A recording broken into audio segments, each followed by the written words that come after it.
Welcome back, fight fans. Welcome back. Welcome back. Let's just dig right into it. Is Gennady Golovkin the next choice in the trilogy for Saul Canelo Alvarez? Let's break it down and let's get into it. According to Mike Coopinger, when he broke the news that Sergey Deverenchenko would be, Saul Canelo Alvarez #1 mandatory contender for the IBF, naturally we thought, hey, why is the IBF rushing this order?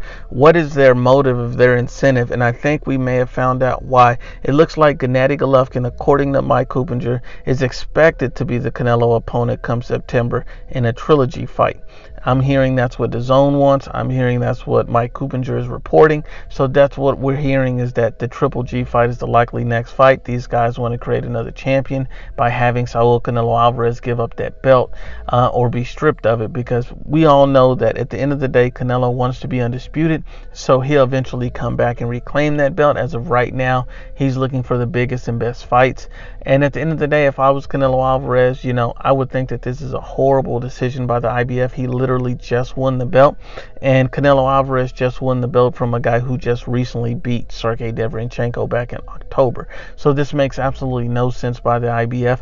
But if we look at the Canelo Alvarez versus Triple G trilogy and we kind of break down their fight and take an early look at it, we realize a few things. We realize that Canelo Alvarez is still young, in his prime, healthy, and he seems to be improving and elevating his boxing game. And on the other hand, we look at Gennady Golovkin. We look at him, he's aging.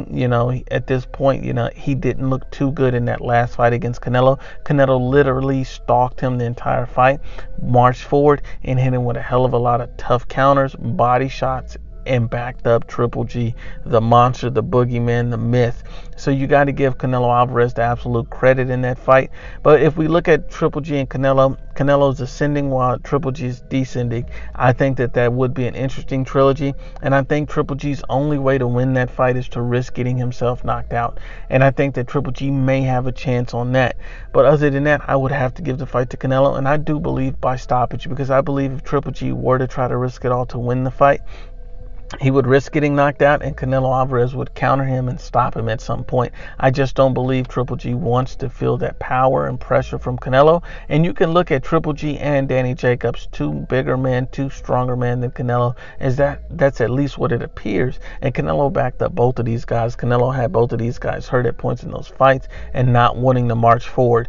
And at the end of the day, I just believe that Canelo's youth, athleticism, and skill, the fact that he's in his prime, and also the fact that he's continuously getting better. His defense has just elevated to another level, especially against a top-level, elite-level boxer like Danny Jacobs. I just see no hope for Triple G in the Canelo Alvarez trilogy.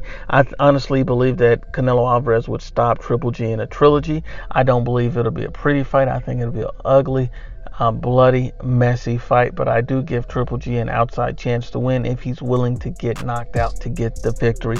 That is his only path to victory against Saul Canelo Alvarez. But once again, Unbiased as always, it's the IBFP. Please share, like, and you must absolutely subscribe.